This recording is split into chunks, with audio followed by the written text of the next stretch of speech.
Provérbios 4, 25. Diz assim a palavra do Senhor: olhem sempre para frente, mantenham seus olhos fixos no que está diante de você. Estabeleça um caminho reto para os seus pés e permaneça na estrada segura. Não se desvie nem para a direita nem para a esquerda, e não permita que os seus pés sigam o mal. Não se desvie nem para a direita e nem para a esquerda, e não permita que seus pés sigam o mal. Se você puder, feche seus olhos, curva sua cabeça, peça para Deus falar contigo nessa noite. Jesus, obrigado por podermos cultuar juntos. Obrigado por podermos adorar, engrandecer o teu santo nome. E pedimos agora que a tua palavra ela venha cumprir o propósito para o qual já foi liberada. Que nós possamos ser, Deus, instruídos, dirigidos. Que nós possamos ser sensíveis. Que nós possamos, ó Deus, ser alimentados pela tua palavra, pela tua verdade. E que tudo aquilo que o Senhor deseja ministrar aos nossos corações não venha apenas ao nível da nossa alma, das nossas emoções, mas que penetre no espírito dos teus filhos. E que a tua verdade nos leve a mudanças necessárias. É a minha oração, em nome de Jesus. Amém. Obrigado, Cleizinho. Esse texto, se você avaliar as palavras que estão aqui em Provérbios, pode baixar um pouquinho para mim a trilha, está muito alto, por gentileza. Se você não o lesse na Bíblia, encontrasse numa frase, numa rede social, você ia achar que é uma palavra de um coach. Agora baixou muito. Você ia achar que é uma palavra de um coach, você ia achar que era uma frase de efeito de um treinamento motivacional. Mas não é. Esse texto ele traz uma verdade fundamental que vemos muitas pessoas hoje falando algo sobre isso. Mas Salomão, inspirado pelo Espírito de Deus, escreveu há 3.000 anos atrás sobre um dos assuntos mais importantes da vida cotidiana. E a ausência deste assunto, deste comportamento, melhor posso dizer, tem levado Davi muitas pessoas ao fracasso, à perda ou deixar de conquistar. Quando lemos a Bíblia Sagrada, vamos ver que ela o tempo todo ela está nos motivando a vivermos conquistas, a vivermos o propósito, a alcançarmos vitórias. Eu sei que tem pessoas aqui que têm promessas de Deus de grandes conquistas, tem pessoas aqui que têm uma expectativa em Deus em viver em grandes conquistas. O problema é que às vezes, Ricardo, parece que essas conquistas não chegam, parece que as coisas não acontecem. Eu tenho certeza que nesse auditório lotado, se eu perguntar aqui quem está esperando algo acontecer, que parece que aos seus olhos está demorando, muitas mãos irão se levantar. Quem aqui tem enfrentado situações onde parece que aos teus olhos Deus te abandonou, que as promessas não irão se cumprir? Eu tenho certeza que muitas mãos irão se levantar. Agora a pergunta é, Ezequiel, por que algumas pessoas ou um grupo de pessoas conquista e outro não? Por que vemos um grupo de pessoas vivendo a vitória, alcançando o pleno de Deus, e outros, Mari, ficam patinando no mesmo lugar? Você já parou para pensar, para avaliar isso? Pois a resposta está aqui. Infelizmente, algumas pessoas perguntam: por que eu não conquisto? Por que as coisas não acontecem? Um dos principais pontos que não permite você viver aquilo que Deus tem como promessa para a sua vida, as coisas romperem na sua vida, é exatamente aquilo que Salomão ele vem falar em Provérbios 4. Falta, sabe do quê? Foco. Falta de atenção. Ele encerra o último verso dizendo assim: não desvie nem para a direita e nem para a esquerda. Olha o que ele diz: para que você não permita os seus pés seguirem o mal. O mal o quê? O mau caminho. O caminho do fracasso, o caminho da frustração, o caminho da destruição. E não apenas nessa passagem, nós vamos encontrar em outras passagens, Gerson, a mesma direção de Deus. Em Josué capítulo 1, Deus diz para Josué: Josué, não desvie nem para a direita e nem para a esquerda. Salmo 1, o salmista diz: não desvie nem para a direita e nem para a esquerda. E outras passagens nós vamos continuar ouvindo o próprio Deus inspirando os seus escritores, os seus autores de livros bíblicos, ou ele mesmo declarando que nós devemos nos manter o quê? Firmes, focados. Eu não estou trazendo uma palavra, uma palestra de autoajuda para você, não. Isso aqui é a palavra de Deus. Existem pessoas que infelizmente elas não conseguiram romper, porque elas estão se distraindo no meio do caminho, perdendo o foco. O foco é quando você sabe para onde você vai e você segue em direção a isso. Quem não sabe para onde vai, qualquer lugar serve. E tem muita gente, Alain, caminhando, perambulando como o povo de Israel no deserto, perdido, sem saber para onde vai. Passa ano, mais ano e mais ano e as coisas não acontecem. Eu gostaria que você fizesse uma avaliação hoje na sua vida, na sua história, seu casamento, sua vida profissional. Nos últimos 5 anos, você cresceu, você paralisou ou você regrediu? Profissionalmente falando, financeiramente falando, nos seus relacionamentos, no seu ministério.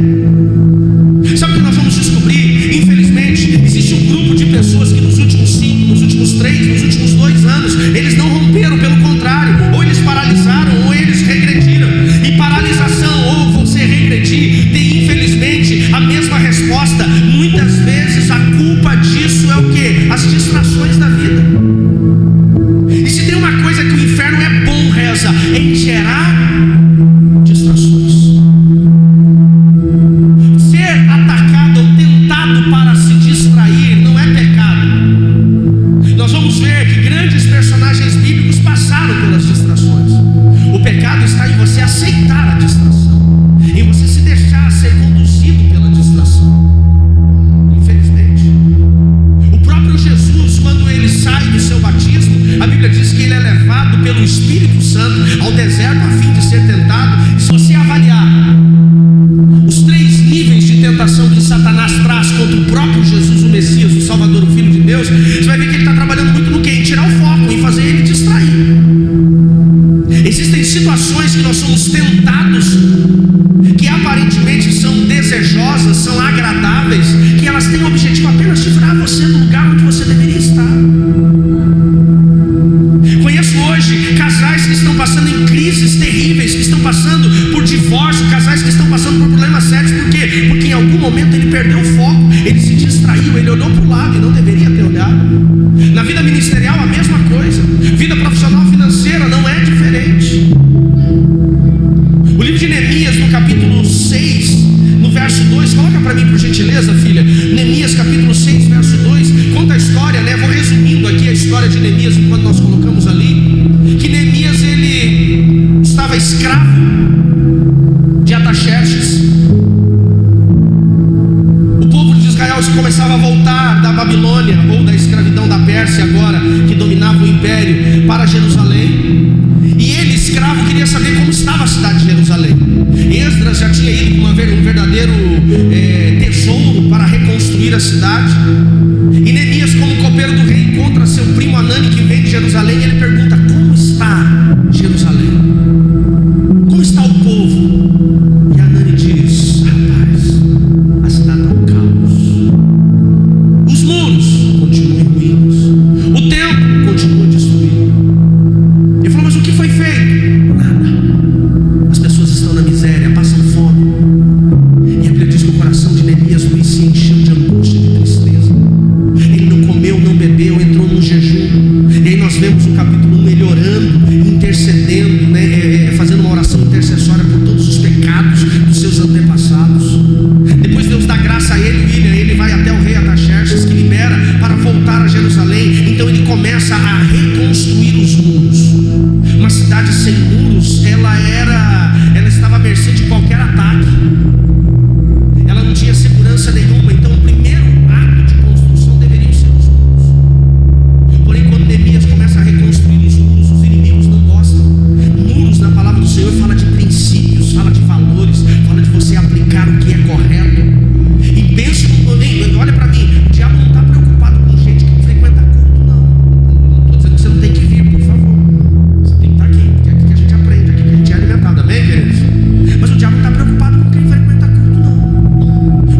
estavam se alimentando, os inimigos estavam se alimentando da miséria do povo. Sanbalat, Tobias e Gesem eram 3 inimigos ferrenhos da reconstrução da cidade, dos muros.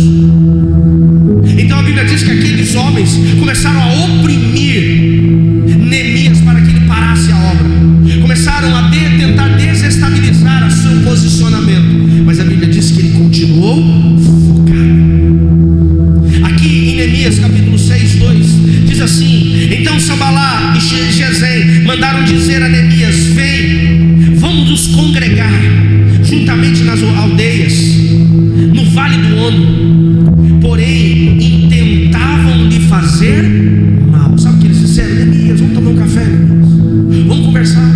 Deixa a obra aí um pouquinho. Ninguém vai fugir. Continua aí, né? Vem pra cá, Neemias. Deixa as coisas aí, vem pra cá. Vamos trocar uma ideia. O que eles estavam tentando é distrair Neemias.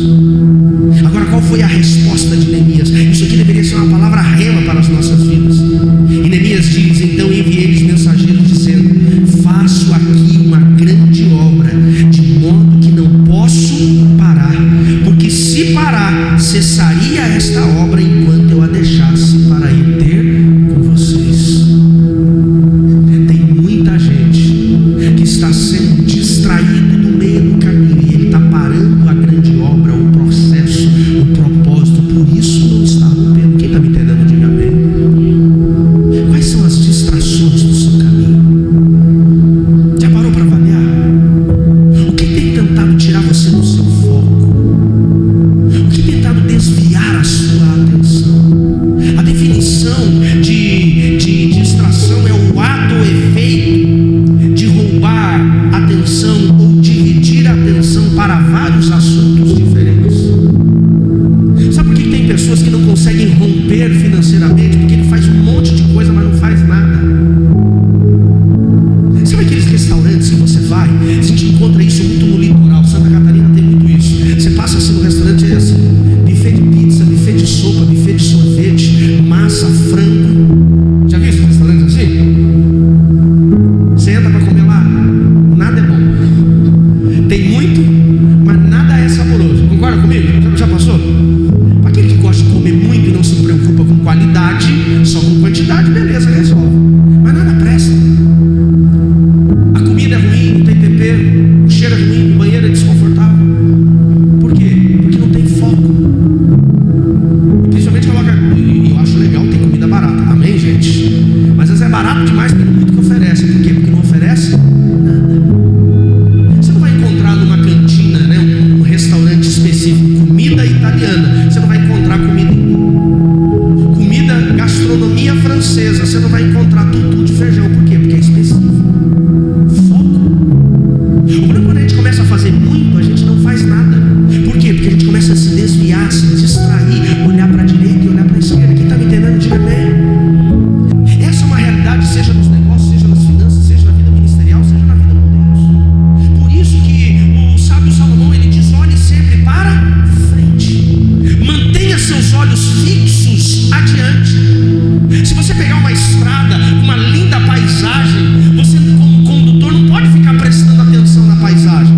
Os passageiros ficam olhando e dizendo: nossa, olha que legal, olha que maneiro, olha essa paisagem que linda, vamos tirar uma foto. Mas você tem que ficar olhando para quê? Para frente. Se você olhar para o lado, dá ruim, sim ou não? Uma pequena distração no trânsito pode desencadear uma desgraça. Principalmente se for numa autoestrada e se for em alta velocidade. Às vezes nós estamos vivendo assim. Estamos numa autoestrada, numa alta velocidade, mas começamos a olhar para o lado e não sabemos o que o carro da nossa vida vive capotando. Diga misericórdia, Senhor. Pastor, o que eu preciso? Foco, atenção, saber exatamente para onde Deus está me levando. Existem pessoas que não estão conquistando porque Deus não lhes deu conquista, não é? Elas não estão conquistando porque estão distraídas no meio do caminho. E quais são as principais distrações? Eu separei 4 para nós falarmos rapidamente. A primeira principal distração, Moacir, que tem se levantado no caminho de muito cristão, chama-se pecado. Sim, pecado. O pecado é uma das principais distrações. Entenda, o casamento não será pleno se você estiver distraído pela imoralidade e pela pornografia.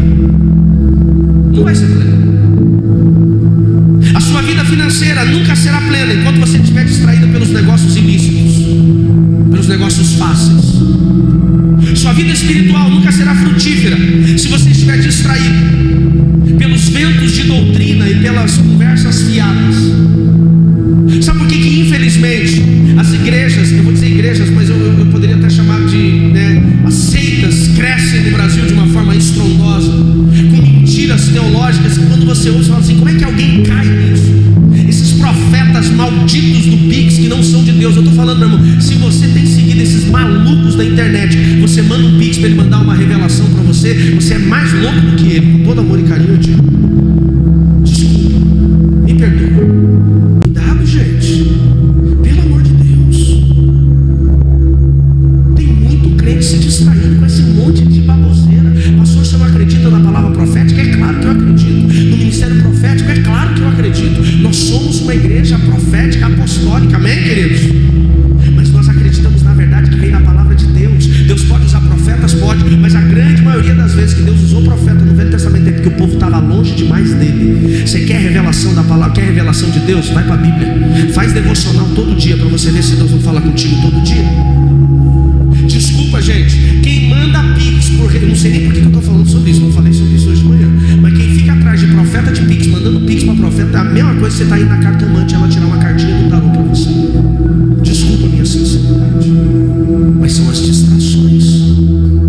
São as distrações. São os malucos que se dizem sacerdotes, apóstolos, profetas da nação, que apoiam. Esses dias eu vi um doido desses, uma grande igreja que apoia o aborto. E ele diz: tem que abortar mesmo. Eu falei: gente, que Bíblia que esse homem está lendo? É uma loucura, não é, gente? Por quê? Distrações. Cuidado com as distrações. E o pecado é uma das principais distrações que nós vamos encontrar na nossa caminhada com Deus. O inferno, para tentar desviar você do seu caminho, ele vai te tentar literalmente levantar tentações para tirar você do foco. Porque quando nós olhamos para o pecado, quando nós aceitamos a tentação e sucumbimos a ela, nós perdemos o foco lá da frente. Nós desviamos para a direita e para a esquerda. Um grande exemplo é a história de Sansão. O livro de Juízes, capítulo 13, verso 1 diz que o anjo do Senhor apareceu para a mãe de Sansão, Manoá, e diz, aliás, o verso 1 diz que o povo estava oprimido, né? O povo estava mais uma vez oprimido pelos inimigos, 40 anos subjugados pelos filisteus. O verso 5 diz que o anjo do Senhor apareceu para Manoá, mãe de Sansão, e disse: você é mulher estéril, vai ter um filho, e o teu filho vai ser o libertador da nação de Israel. Aquela mulher fica impactada, chama o marido, o anjo conta para o marido, e nasce Sansão. O anjo diz para ela: o seu filho será um nazireu de Deus, ele não corta os cabelos, símbolo do seu nazirado, separado, não bebe bebida forte, não toca em nada impuro, muito menos morto. E assim ela deveria criar o seu filho para que ele fosse o libertador da nação de Israel. Ou seja, tinha uma promessa, tinha uma direção na vida dele. Agora eu pergunto: Sansão foi pleno naquilo que Deus tinha como promessa para a sua vida? Não. Por quê? Porque ele se distraiu. Com o quê? Principalmente com o pecado. No capítulo 14 de Juízes diz que Sansão foi até a terra dos filisteus, e lá ele viu uma filha dos filisteus, uma moça dos filisteus. Dentro da cultura judaica, um judeu não deveria se envolver com as mulheres de outros povos, para que não houvesse uma confusão de cultura e religião, crença. Mas a Bíblia diz que ele chegou em casa e falou para a mãe: eu quero. Sabe o que Sansão era? Um menino mimado. Uma mãe que não podia ter filhos, estéril, recebe a promessa de Deus de um filho e não sabe administrar a bênção. Tem muita gente que está fazendo a bênção virar maldição na sua vida. Era para ser bênção, mas não sabe administrar. E ele bate o pé e fala: eu quero.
seus olhos e colocaram em um moinho no lugar de um boi, de um touro, para ficar virando a máquina do moinho. É isso que a distração faz, te escraviza no pecado, tira a sua visão e não deixa você sair do lugar. Distrações. Essas foram as consequências da vida de Sansão. Cuidado com as tentações, cuidado com o pecado, cuidado com as influências, cuidado com os teus desejos. O maior erro que um servo de Deus pode dizer é não dá nada. Eu estou dizendo que você tem que ser um carola fanático. Eu tenho que dizer que você tem que viver o princípio. Amém, queridos? Princípios. Nós temos que passar. Se você tem ainda assim sido tentado pelo pecado, se o pecado ainda te atrai, a imoralidade ainda te atrai, os vícios ainda te atrai, está na hora de você se posicionar em viver o batismo de fogo. O que é o batismo de fogo? O batismo de fogo é quando você é santificado e aquele pecado que você caía, você não cai mais. Posso ouvir um amém? Batismo de fogo não é batismo com o Espírito Santo, não, é outro batismo. Jesus disse: será batizado no Espírito e no fogo. O batismo no fogo é aquele pecado que você passava e você arrepiava inteiro e falava: ai meu Deus. É quando você começa a vencer. Acontece assim de uma hora para outra, pastor? Acontece quando você se rende.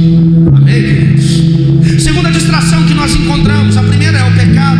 Eu preciso ser rápido aqui. A segunda distração é o passado, as feridas do passado, as dores do passado. Preguei sobre isso quarta-feira, não quero ser redundante, mas deixa eu passar rapidamente.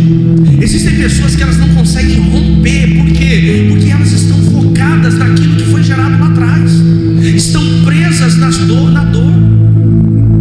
Ontem os meninos dormiram na casa da Raquel, ficou só eu e a Anne. Acordamos um pouco tarde, um dia, quando eu consigo ter folga no sábado, acordamos um pouco tarde. E eu gosto de fazer o café da manhã para a família quando estou em casa pela manhã. E ontem só estava a Anne. Eu falei: vou fazer um café da manhã legal para você. Eu vou fazer uma omelete gourmet, omelete com queijo, peito de peru, tomate cereja, né? Deu fome, não vou continuar, né? Um fio de azeite de oliva. E aí eu fiz, Michael, a omelete. Quando eu estava terminando a omelete, falei: amor, me dá um prato. Ela me deu um prato e eu, sem prestar atenção, eu larguei o prato ao lado da frigideira. Veio um prato bonito para fazer, né? Aquela moral. Falei: glória a Deus, aleluia. Vamos continuar, né? E na hora que terminei a omelete, soltei uns manjericões assim, fiz um fio de óleo, deixei bonito e preparei a mesa para ela. E eu peguei o prato sem prestar atenção que a parte do prato ficou no fogo. Quando eu peguei, eu só não soltei o prato porque eu ia ter que limpar a cozinha depois, aí ia dar ruim. Mas eu peguei o prato, tá a marca até agora aqui, ó. Arrancou o couro na hora.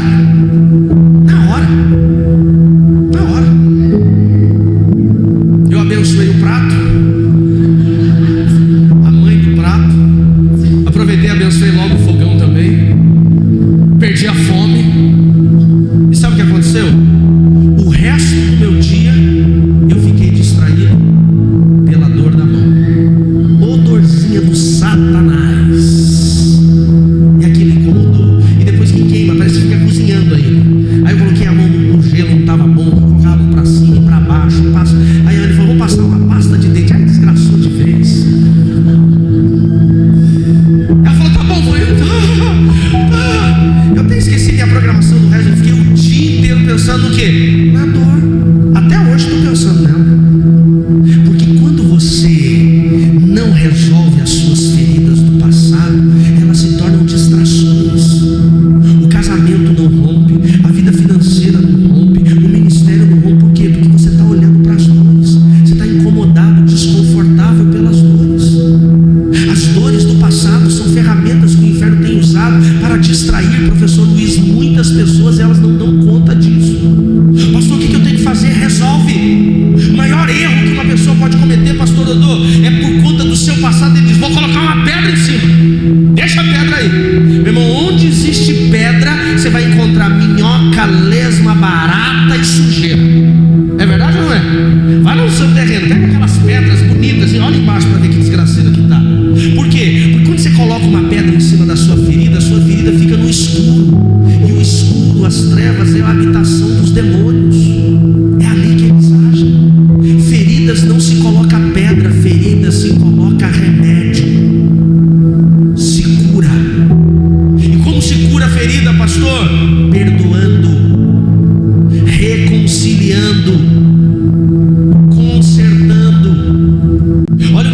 Malaquias diz, no final do Velho Testamento, a última profecia do Velho Testamento, quando Deus cessa de falar com o povo de Israel no Velho Testamento, ele diz assim: e o Espírito que estava sobre Elias virá para reconciliar o coração dos pais aos filhos e dos filhos aos pais, para que não venha a maldição e vira a terra. Sabe essa desgraceira que nós vemos acontecendo hoje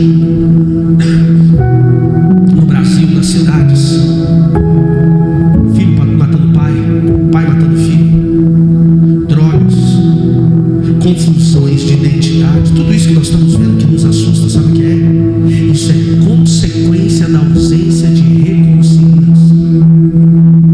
Faça uma pesquisa como eu fiz.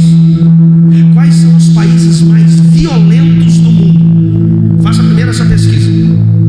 Vai em fontes corretas. Tem algumas fontes que você não pode confiar, mas vai nas fontes corretas. A ONU tem muita informação positiva. Depois, avalie, consiga e faça uma segunda pesquisa. Quais são os países que mais têm problemas de paternidade, reconhecimento de paternidade, relacionamento de pais e filhos? Sabe o que vai descobrir? Que os países mais violentos são os que menos têm relacionamento de paternidade e maternidade. E eu pergunto, você acha que isso não tem nada a ver?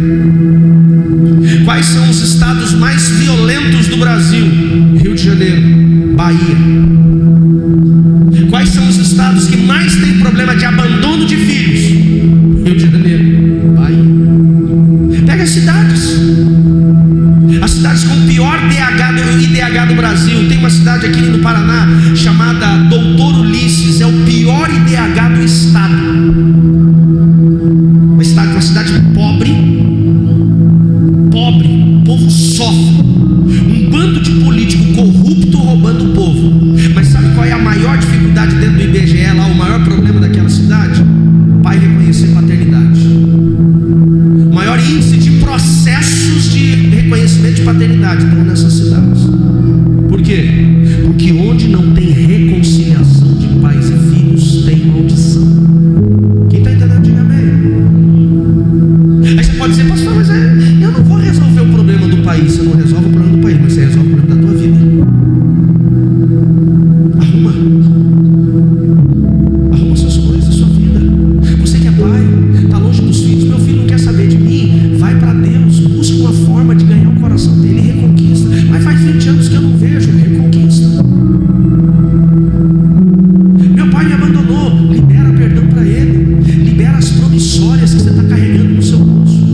Rasga essas promissórias, libera, conserta. Quem está entendendo, diga amém. Essas pessoas pensam que para consertar, só vai consertar quando o pai for perfeito, quando o filho for perfeito. Nunca serão, talvez. Só serão a partir de você dar um start. Terceira distração que nós vemos o inferno se levantando: finanças. Finanças tem sido uma distração hoje. E tem duas formas que nós vamos entender: ganhar muito distrai, e estar endividado distrai. Quarta-feira eu fiz um grupo com o grupo aqui, nós falamos sobre as três principais raízes de problemas financeiros. O primeiro deles, maturidade. O maior problema hoje do brasileiro quando se trata de dinheiro não é a falta de dinheiro. O problema de muita gente não é ganhar mais, é gastar menos. Nosso problema hoje quando falamos de grana é aprender a administrar o que tem na mão. Tem gente vã que não pode pegar dinheiro porque parece criança. Se o pastor Dedô pegar 2 notas de R$50 e entregar para Helena e falar, faz o que você quiser, qual você acha que vai ser a resposta dela? Ela vai dizer assim: papai, eu vou ficar só com uma nota dessa, e outra eu vou devolver para o papai pagar a conta da internet. Eu tenho assistido muito Galinha Pintadinha e Peppa Pig. Ela vai responder isso? Por quê? Porque ela não tem maturidade. Tem gente que não tem maturidade com dinheiro. Sabe por que ele vive arrebentado, Anderson? Porque ele não tem maturidade. Quando tem, gasta que louco. Quando não tem, fica desesperado. Não tem maturidade.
vazios, tem abandonos, tem rejeições, e ela vai tentar fazer o que na sua escassez, Erickson? Tentar suprir a sua escassez. Ele quer compensar. Hoje eu não tenho mais tempo para isso, mas no passado eu fiz muita consultoria e muito mentoreamento financeiro pela minha formação em economia, muito mesmo, tanto de empresas e pessoas físicas. Cansei deles de sentar com pessoas para fazer a mentoria, e sabe o que eu descobri, Jefinho? O problema dele não era financeiro, era emocional. Não tinha como, Bruno, eu construir um planejamento estratégico financeiro para ele sem curar as emoções. Porque ele ia para o shopping gastar para compensar o vazio da alma. Tô triste, vou gastar.